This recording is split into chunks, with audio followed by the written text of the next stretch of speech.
আসসালামু আলাইকুম। আমন্ত্রণ জানাচ্ছি আমার কথা শুনবার জন্য। আমাদের বাংলাদেশের যে অন্তর্বর্তী সরকার রয়েছে, এই সরকার কতদিন থাকবে? এই সরকার কতদিন থাকা উচিত? এ নিয়ে জল্পনা কল্পনার যেন কমতি নেই।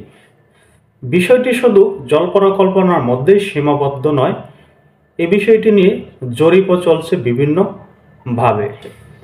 আজকে আপনাদের সামনে আমি তিনটি জরিপ তুলে ধরব। এই তিনটি জরিপ তুলে ধরার পিছনে কিছু কারণ রয়েছে। কারণটি হলো এই তিনটি জরিপের মধ্যে কিছু সাংঘর্ষিক বিষয় রয়েছে এবং তিনটি জরিপ তিন রকমের মেসেজ দেয় বলে আমার ধারণা।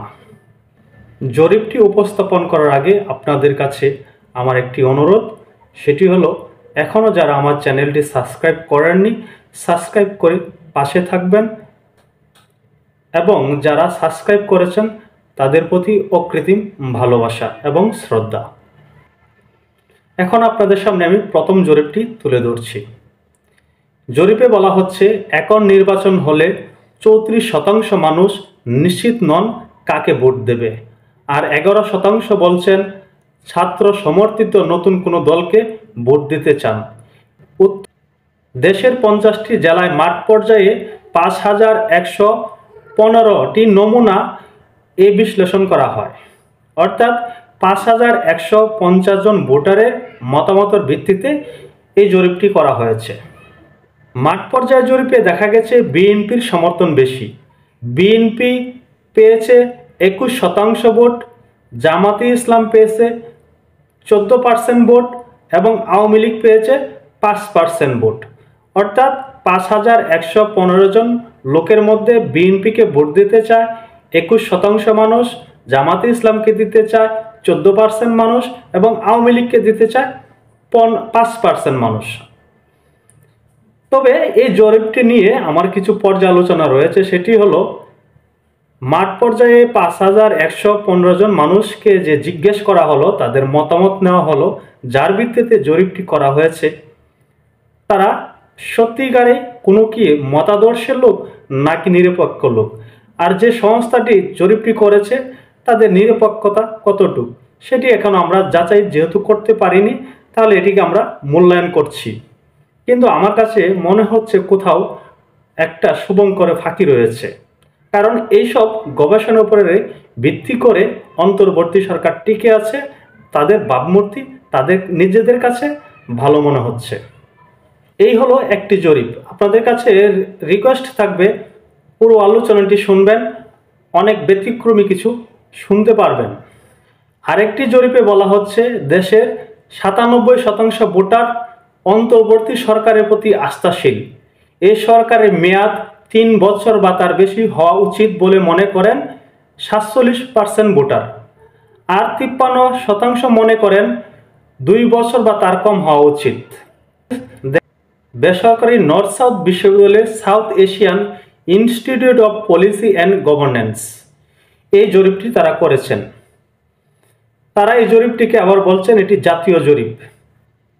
জাতীয় প্রেস ক্লাবে জাতীয় জরিপ 2024 বাংলাদেশের অন্তর্বর্তীকালীন সরকারের কাছে নাগরিকদের প্রত্যাশা শীর্ষক এই জরিপের ফলাফল প্রকাশ করা হয়। যে অন্তর্বর্তী সরকার রয়েছে তার কাছে নাগরিকদের চাওয়া পাওয়া কি, তার ভিত্তিতে এই জরিপটি করা হয়েছে। এই অনুষ্ঠানে নির্বাচন ব্যবস্থাপনা সংস্কার কমিশনের প্রধান বদিউল আলম মজুমদার বলেন, বর্তমান সরকারের প্রতি মানুষের ব্যাপক আস্থা ও আকাশচুম্বী প্রত্যাশা সৃষ্টি হয়েছে। এখানে উপস্থিত ছিলেন বদিউল আলম মজুমদার, তিনি নির্বাচন ব্যবস্থাপনা কমিশনের প্রধান। তাহলে বোঝা যাচ্ছে অন্তর্বর্তী সরকারের প্রতিনিধি এখানে উপস্থিত ছিল। শুধু প্রতিনিধি বললেই ভুল হবে, যে নির্বাচনী ব্যবস্থাটাকে সাজিয়ে তোলার জন্য কাজ করছেন তিনি উপস্থিত ছিলেন। আমরা জানি বদিউল আলম মজুমদার একজন সুশীল মানুষ। তিনি অবশ্য বিভিন্ন সময় তার কর্মকাণ্ড দিয়ে অনেক সমালোচিত হয়ে থাকেন এবং তিনি কখন কোন সরকার ফল করবে সেই সুযোগটি নেওয়ার চেষ্টা করেন, অনেকে মন্তব্য করে থাকেন এমন। তাহলে বোঝা যাচ্ছে অন্তর্বর্তী সরকার যে হাঁটু গেড়ে বসে পড়েছে তার পিছনে উৎসটা কি, কারণটা কি। এইসব জরিপের কারণেই এই অন্তর্বর্তী সরকার অনেক কিছু করার স্পর্ধা পাচ্ছে। এই যে দুইটি জরিপ দেখলেন, তার থেকে একটি ভিন্ন জরিপ আমার কাছে রয়েছে, সেটি আপনাদের সাথে উপস্থাপন করব। তাহলে বুঝতে পারবেন এই দুটি জরিপের অবস্থা এবং 3 নম্বর জরিপের অবস্থাটি কি। এই 3 নম্বর জরিপটি সম্পূর্ণ অনলাইন ভিত্তিক। 3 নম্বর জরিপটি করেছেন আমাদের বাংলাদেশের খ্যাতিমান একজন সিনিয়র সাংবাদিক। ইউটিউব চ্যানেলে এই জরিপটি করেছেন অন্তর্বর্তী সরকারের প্রতি মানুষের আস্থা অনাস্থার বিষয়টি উল্লেখ করে। তিনি জানতে চেয়েছিলেন অন্তর্বর্তীকালীন সরকারের পারফরম্যান্স আপনাদের মূল্যায়ন কি, কেমন করছে তারা। এর মধ্যে 4টি অপশন ছিল।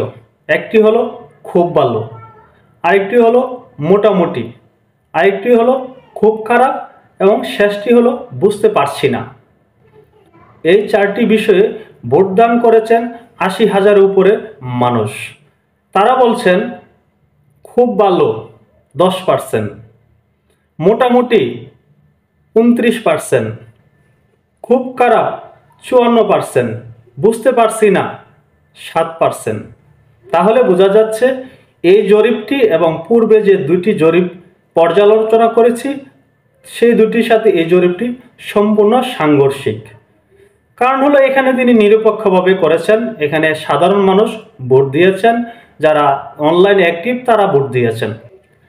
এখানে যে ভোটটি পড়েছে সেটি মোটামুটি একটি গ্রহণযোগ্যতা অর্জন করেছে বলে আমার ধারণা। তবে এখানে বলে রাখা ভালো, এখানে যারা ভোট দিয়েছেন তারা কিন্তু গ্রামের মানুষ খুব কম। কারণ গ্রামের মানুষ ওই রকমভাবে ইউটিউব চালায় না, সোশ্যাল অ্যাক্টিভিটি কম, তারা অনলাইনে এত বেশি সময় দেয় না বা অনলাইনে এসব পর্যালোচনা একটু কমে শুনে থাকেন।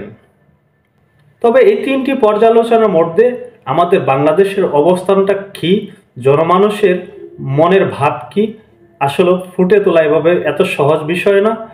তবে আপনাদের কাছে আপনাদের মতামত আমি জানতে চাইব। আপনারা কমেন্টস করে আপনাদের মতামতটি অবশ্যই জানিয়ে যাবেন।